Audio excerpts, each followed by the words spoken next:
আজ আমরা বলবো এমন একজনের গল্প যিনি কোটি কোটি ডলার দান করেন, লক্ষ লক্ষ মানুষের জীবন বদলে দেন। কিন্তু তার জীবন শুরু হয়েছিল একটি সাধারণ ঘর থেকেই। শুধু একটি সস্তা ক্যামেরা, বিশাল স্বপ্ন নিয়ে জীবনযাত্রা শুরু করেন।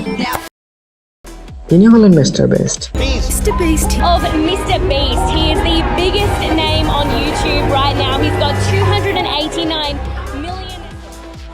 জেমি ডোনাল্ডসন, যাকে আমরা মিস্টার বেস্ট নামে চিনি, তিনি 1998 সালে আমেরিকার একটি এলাকাতে জন্মগ্রহণ করেন। ছোটবেলা থেকেই তিনি খুব সাধারণ পরিবারে বড় হয়েছেন। সেগুলোকে ওড়াবো, জলের উপরে চালাবো, ড্রাইভ করব। এটা একটা $1 বিলিয়ন সুপার ইয়ট, আর এটা একটা পুরো শহরকে জলের উপরে ধরে রাখার জন্য যথেষ্ট বড়। কোনো বড় শহর, বিলাসিতা কিংবা প্রফেশনাল টিম কিছুই ছিল না তার। স্কুলে পড়ার সময় থেকেই তিনি ইউটিউব ভিডিও বানাতেন। আমি এখন পৃথিবীর সবথেকে উঁচু বিল্ডিং এর টপে দাঁড়িয়ে আছি। এটা অসাধারণ। কেউ দেখতো না, কেউ সাবস্ক্রাইব করতো না, তবুও তিনি একটা কথা বিশ্বাস করতেন: কনসিস্টেন্সি ইজ দ্য কি। We just hit 100 million subscribers, and from the bottom of my heart, thank you everyone that subscribed. And to celebrate, I bought this ginormous private island, and I'm giving it to one of you in this video. Mister best দিনের পর দিন, ঘন্টার পর ঘন্টা YouTube video বানাতেন, নিজেই edit করতেন, আবার নিজেই করে বসে ভয়েস দিতেন। প্রথম 5 বছর $1 পর্যন্ত ইনকাম করতে পারেননি।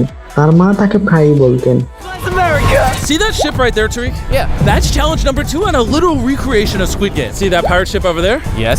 That's challenge number 3. এই ভিডিও বানানো বন্ধ করে আগে পড়াশোনা করো। কিন্তু তিনি থামেননি। দিনের পর দিন, ঘন্টার পর ঘন্টা ইউটিউব অ্যালগরিদম নিয়ে গবেষণা করতে থাকেন। This video, we're going on a $250,000 vacation.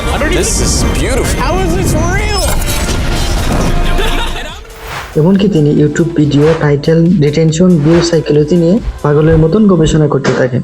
তিনি একবার বলেন, I literally wake up, study YouTube, study video, went to bed, I did it again for 1000 days। 2017 সালে একটি ভিডিও পোস্ট করেন, 1 counted to 1 lakh। 40 ঘন্টা ধরেই শুধু শুনেছিলেন, 1 থেকে 1 লক্ষ পর্যন্ত। এই ভিডিওটি পরে ভাইরাল হয়ে যায়, আর তখন থেকেই মিস্টার বেস্ট নামে বিশ্বতে ছড়িয়ে পড়ে। এরপর থেকেই তিনি শুরু করেন বিশাল গিভওয়ে চ্যালেঞ্জ, দান এবং মানবিক কাজ, যার মাধ্যমে শুধু টাকা নয়, ভালোবাসা অর্জন করেছেন। মিস্টার বেস্ট এখন বিশ্বের সবচেয়ে বড় ইউটিউবারদের মধ্যে একজন। তার চ্যানেল এখন প্রায় 20 কোটি প্লাস সাবস্ক্রাইবার। তিনি করেছেন ফেস্টিভ্যাল, বিস্ট বার্গার, এমনকি মিস্টার বেস্ট ফিলান্থ্রপি, যার মাধ্যমে দরিদ্র খাদ্য, চিকিৎসা এবং শিক্ষা দীক্ষা দেওয়া হয়। তার থেকে সফলতা মানে শুধু টাকা নয়, ইম্প্যাক্টফুল ওয়ার্ক এবং অন্যকে সাহায্য করা। মিস্টার বেস্টের মতন সফল হতে চাইলে একটা জিনিস দরকার: অবিশ্বাস্য পরিশ্রম, ধৈর্য এবং নিজের প্রতি বিশ্বাস। তার গল্প প্রমাণ করে সফলতা রাতারাতি আসে না, সফল মানুষরাই ব্যর্থতা থেকে শুরু করেছিল। তাহলে আপনি কখন শুরু করতেছেন নিজের স্বপ্নের দিকে হাঁটা? মিস্টার বেস্টের কষ্টের গল্প, 5 বছরের ইনকাম ছাড়া আজ কোটি কোটি মানুষের অনুপ্রেরণা।